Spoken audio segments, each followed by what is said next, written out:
Some major breaking news here. Democrat Tom Suozzi has won the special election for New York's 3rd Congressional District to take the place of expelled Republican Congressman George Santos.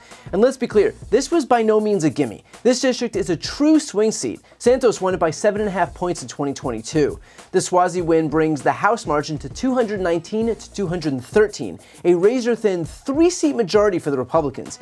It also brings to a close the national nightmare that was having someone in Congress like George Santos, the country's first poet laureate to scale the top of Everest while wearing flip-flops and a tank top. George Santos, the first person to travel to the moon from the outside of the rocket ship. George Santos, legendary volleyball player from Baruch College.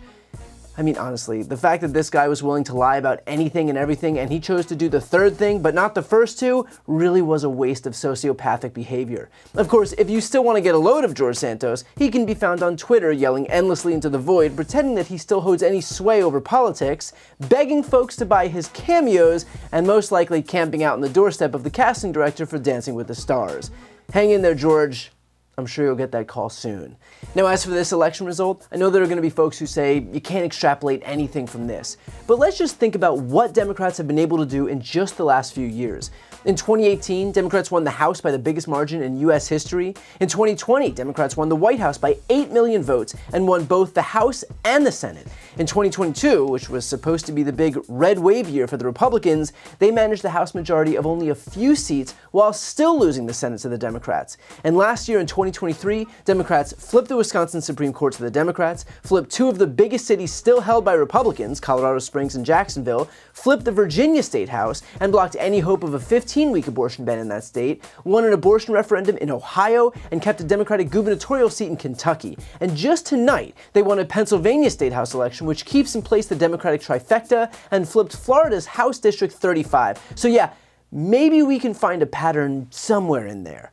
All the while, Republicans have doubled down on the strategies that got them all of those losses. They've doubled down on promises to restrict reproductive health care, on their insistence that January 6th was a normal tourist visit, and most importantly, on their fealty to Donald Trump, the person who has been largely responsible for all of it. Normal people touch a hot stove once and learn their lesson. Republicans are basically setting their entire house on fire and locking themselves inside. With that said, don't take previous wins as an excuse to be complacent. I want to be clear that nothing is guaranteed. We are entitled to nothing in the future just because we've won in the past. And so even though we're seeing a lot of wins these last few years, just know that each and every one takes work and resources and money and volunteer hours. Don't take tonight's win as permission to sit back, take it as inspiration to keep going. And if you need more inspiration, just know that every Democratic win brings us one step closer to ensuring that women will have reproductive freedom, that unions will be protected, that kids will be safer in schools, that drugs will cost less, that jobs will be added, that wages will rise, that the rich will pay their fair share, and that democracy will be defended. The truth is that only one party is willing to do any of those things, and it's not the self-proclaimed party of the Constitution. So congrats to Democrats on another huge win today, congrats to everyone who put in the work on the ground to make it happen, and congrats to the voters who did their civic duty to ensure that a Republican would no longer represent their district.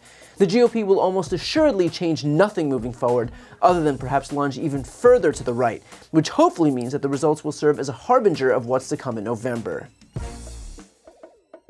Before you go, I need some help. Please subscribe to the channel and do your part to help grow the progressive media ecosystem. I don't do sponsorships or paid ads, I won't ask for money, but just subscribing to this channel goes a really long way, and it helps get the message out to more people. The subscribe button is right here on the screen. You can also subscribe to my Spanish language channel, which I made to reach those crucial Spanish-speaking voters. That link is on the screen too. And finally, if you want to listen to my audio podcast, you can follow that link as well. Thanks so much for watching.